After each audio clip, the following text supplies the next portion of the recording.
Welcome to Nikki cartoon channel. ఒకప్పుడు ఒక చిన్న గ్రామంలో పద్మ అనే ఒక పేద అమ్మాయి ఉండేది. ఆమె తల్లిదండ్రులు వ్యవసాయ కూలీలు. వారికి తినడానికి కూడా సరిపడా ఉండేది కాదు. పద్మకు ఒక చిన్న గుడిసె, కొన్ని చెరిగిన బట్టలు తప్ప ఏమీ లేవు. అయినా ఆమెకు దేవుడి పట్ల అచంచలమైన భక్తి ఉండేది. పద్మ రోజు ఉదయం లేవగానే గ్రామ శివార్లలో ఉన్న ఆ లక్ష్మీదేవి గుడికి వెళ్ళి దేవిని పూజించేది. అక్కడ ఒక రాయిని శుభ్రం చేసి దానిపై పూలను ఉంచి దేవిని ప్రార్థించేది.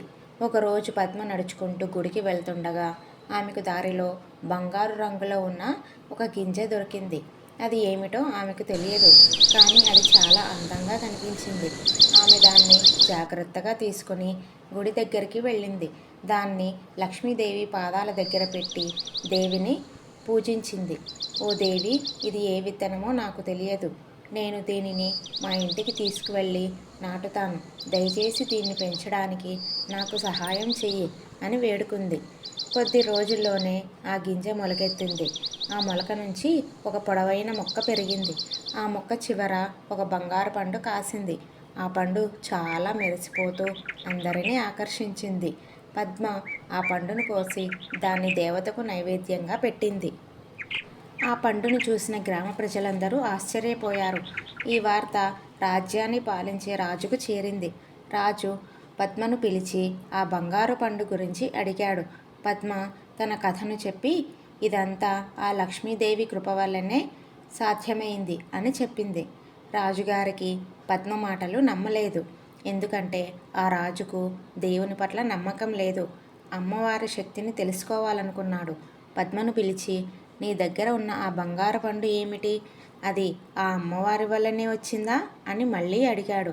పద్మ, అవును మహారాజా, ఆ పండు ఆ అమ్మవారి వల్లే వచ్చింది అని అనుకుంటున్నాను. నేను ఆమెను భక్తితో పూజించాను. ఆ అమ్మ ఈ ఫలితాన్నిచ్చింది అని జవాబిచ్చింది. కానీ రాజు పద్మ మాటలు నమ్మలేదు. రాజు తన సేవకులను పిలిచి పద్మను శిక్షించాడు. ఆమెకు అన్నం, నీరు లేకుండా ఒక చీకటి గదిలో బంధించాడు. పద్మ, ఓ దేవి, నేను ఏ తప్పు చేశాను అని నన్ను రాజుగారు శిక్షించారు? నువ్వు నాకు ఎప్పుడు తోడుంటావు అని నమ్మాను. ఇప్పుడు నాకు సహాయం చెయ్యి తల్లి అని వేడుకుంది. లక్ష్మీదేవి అప్పుడే ప్రత్యక్షమయ్యింది. పద్మకి ఆశ్చర్యంతో పాటు ఆనందం కూడా కలిగింది. పద్మ లక్ష్మీదేవికి నమస్కరించింది. లక్ష్మీదేవి పద్మని చూస్తూ, నీవు చాలా గొప్పదానివి. నీవు భక్తికి, నీతికి నిదర్శనం. నీ భక్తికి మెచ్చాను అని చెప్పింది. అప్పుడు లక్ష్మీదేవి ఇలా అంటుంది, నిన్ను ఈ పరిస్థితికి తీసుకొచ్చిన ఆ రాజ్యాన్ని, రాజును నాశనం చేస్తాను అని అంటుండగా అప్పుడే పద్మ, అమ్మ, రాజుపై కోపంతో అతని రాజ్యాన్ని నాశనం చేస్తే ప్రజలందరికీ శిక్ష పడుతుంది కదా. ఓ దేవి, ఆగు, ఆయన మంచివాడు కాదు. అయినప్పటికీ దేవుడు అందరినీ మంచి చేయాలని అనుకుంటాడు. ఆయనకు ఒక అవకాశం ఇవ్వు తల్లి అని చెప్పింది. లక్ష్మీదేవి పద్మ మాటలకు సంతోషించి రాజును క్షమించింది. ఇదంతా భటుడు చాటు నుండి చూస్తున్నాడు. భయంతో రాజు దగ్గరికి వెళ్ళి జరిగింది అంతా చెప్పాడు. ఆ మహారాజు కూడా భయపడి లక్ష్మిని విడిపించమని చెప్పాడు. లక్ష్మి రాజుగారి దగ్గరికి వచ్చింది.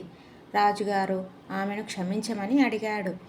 పద్మ రాజుగారితో ఇలా అంటుంది, మనందరము ఆ జగన్మాతను పూజించాలి. అమ్మ ఈ రాజ్యాన్ని, రాజ్యంలోని ప్రజలందరినీ చల్లగా చూస్తుంది అని చెప్తుంది. అప్పుడు రాజుగారు, సరే పద్మ, నువ్వు చెప్పినట్టే రాజ్యంలోని ప్రజలందరినీ కూడా ఆ అమ్మవారిని పూజించమని చెప్తాను అని అంటాడు. అప్పుడు రాజుగారు పద్మని తన ఇంటికి ఒక బండి మీద భటులతో పాటు పంపిస్తాడు. పద్మ ఇంటికి వచ్చేసరికి అప్పటికే పద్మ ఇల్లు పెద్ద భవంతిలా మారిపోయి తన అమ్మా నాన్నలు కూడా మంచి బట్టలు, పెద్ద పెద్ద నగలతో కనిపిస్తారు. అప్పుడే పద్మ అమ్మగారు, పద్మ, నువ్వు ఇంతసేపు ఎక్కడికి వెళ్ళావు? మాకు ఏదో మైకం కమ్మింది. నిద్ర లేచి చూసేసరికి ఇల్లంతా మారిపోయింది. మేము కూడా మారిపోయాము చూడు అని అంటుంది. అప్పుడు పద్మ, అమ్మ, ఇదంతా లక్ష్మీదేవి మహిమ. ఆ తల్లిని మనం భక్తి శ్రద్ధలతో పూజిస్తే ఆ తల్లి మనలందరినీ కాపాడుతుంది అని అంటుంది.